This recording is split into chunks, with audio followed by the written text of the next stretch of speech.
We all know somebody that can beast out on a machine but can't string together one rep of the calisthenics equivalent movement. Well, today we're going to dig into why that may be the case and understand why gym machines might be killing your calisthenics gains.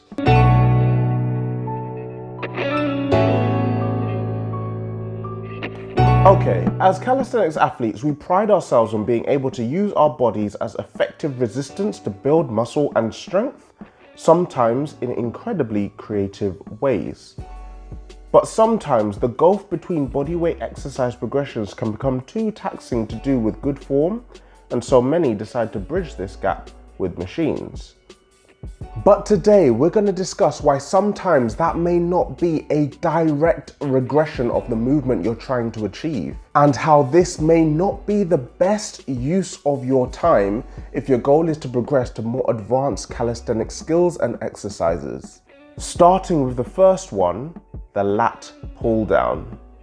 Now, I'm aware, guys, that this is probably going to trigger a lot of people. So I'll start by being clear, very, very clear on what I am not saying. What I am not saying is that these machines are useless or have no place in an exercise routine or program. Machines can be extremely useful, particularly for building muscle, but it ultimately comes down to your goals and what you want to achieve. Okay, with that out of the way, a lot of people use the lat pull down in an attempt to get better at pull-ups, and it's understandable, right? I mean, when you look at the lat pull down and pull-up side by side, you can be forgiven for thinking that it is the same exercise as far as the upper body is concerned. And that's the point. For all intents and purposes, you'd think it is. But saying that would be to discount everything going on from the chest downwards. In the seated position we adopt in the lat pull down, we butcher the body line that we look for in the pull-up, which requires a decent amount of body tension to maintain. That tension to create that body line doesn't come from nowhere. It requires us to have trained in ways that create that tension to be able to pull it off during a pull-up. But in the lat pull down, we lock our legs in place and almost give our midsection permission to relax. More to the point is that if we go too heavy, heavier than we can even control, the leg brace can still keep us in place, and this encourages us to depend on this feature for our pulling strength. I've even heard of people trying to use the lat pull down to improve their muscle ups by pulling the bar to their waist. Again, a notable effort, but this will never translate to the actual muscle up technique, where factors such as pulling yourself around the bar or understanding at what point you even need to initiate the pull are really, really important and drastically affect the efficacy of the movement. Not to mention pulling the bar towards you as you do in a lat pull down versus pulling yourself to the bar in a pull up constitutes quite a large psychological shift. So if the lat pull down isn't the best way to develop your pull-ups, what is? Well, if you're looking for a pull-up regression, I would actually recommend getting on the bar and doing actual pull-ups, but with resistance band offering assistance. This way you get used to the actual pull-up technique, including the proprioceptive elements, namely what the legs and torso should be doing, all while receiving support so that somebody who might not be able to do a pull-up right now can still achieve that movement. In fact, for a similar reason, quick side note, I have to give an honorable mention to the pull-up assist machine. This machine offends me so much. I see so many pull-up hopefuls using it and actually getting nowhere. For me, it offers way too much stability and encourages habits that would never slide if you were ever on a real pull-up bar.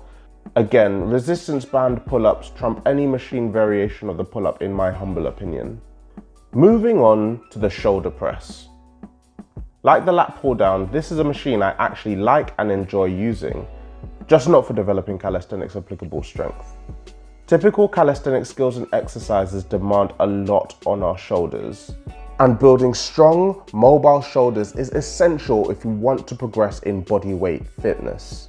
Shoulder press machines develop overhead pressing strength, but if you take a look at the way we use overhead pressing in calisthenics, compared to the way force is applied in the shoulder press machine, there are just too many differences for the strength here to be transferable to the strength we use in calisthenics. Take the idea of a backrest, for example. Because of the backrest in the shoulder press, we typically get more thoracic extension than we do shoulder flexion in the shoulder press. But in calisthenic skills, shoulder flexion and being strong at the end of that shoulder range is very, very important. Couple this with the fact that the majority of our body is supported, with our legs being able to generate force from the seated position as well. We may be able to shift lots of weight on the shoulder press machine, perhaps even more weight than you weigh, but when it comes to simple movement without that support, you may struggle. To throw another spanner in the works, a lot of the shoulder dominant pressing movements we do in calisthenics happen while we're upside down. This means we have to contend with all the things we just mentioned, as well as all the things that come with being inverted, which is difficult to say the least, especially if you're not used to that. So what would I suggest for building up overhead pressing? Well, my go-to would be the pike push-up. Anyone that's followed this channel longer than 5 minutes will know how much I love this exercise. It's highly applicable to calisthenic skills, it's easily scalable, and works the shoulders really, really hard.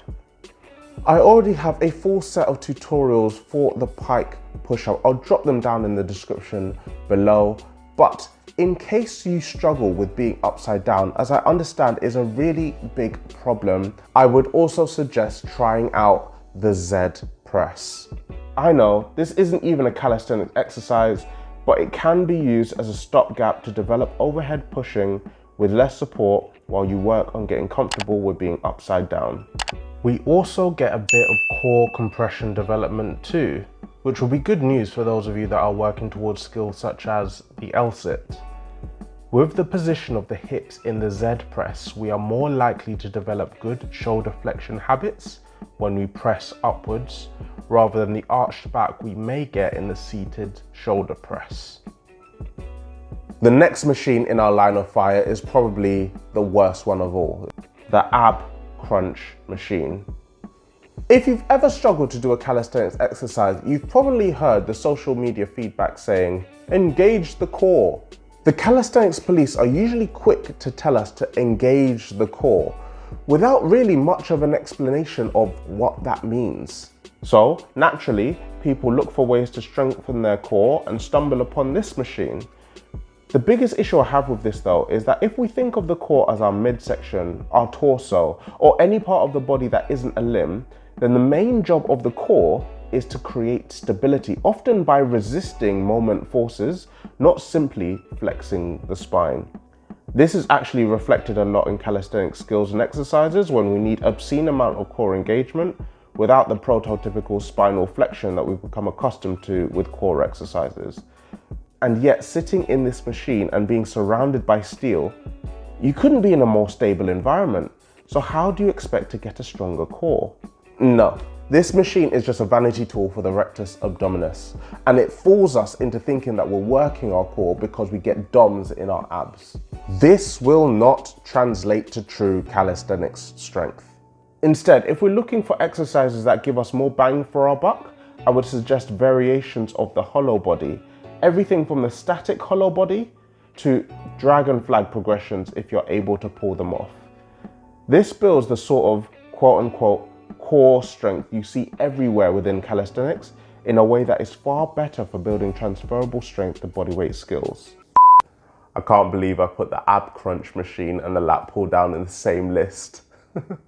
That machine's so bad. Guys, I really want to stress this point.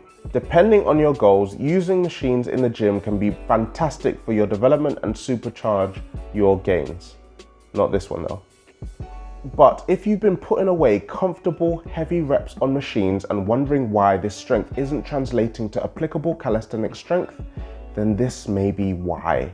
In the grand scheme of things, guys, we're looking for specificity, specific adaptation to imposed demands. This is essentially what we're talking about here. Use these machines if they get you closer to your goals. Quite frankly, use them if you enjoy them. But if we want to get better at managing our own bodies, then the majority of our focus should be on developing body weight strength. But guys, I want to know what you think. I want to know what you think about some of the machines we've mentioned here. Are there any machines that you think of that we haven't mentioned here? Drop them down in the comment section below. And guys, if you enjoyed the video, drop it a like as well. And guys, I'll see you in the next one.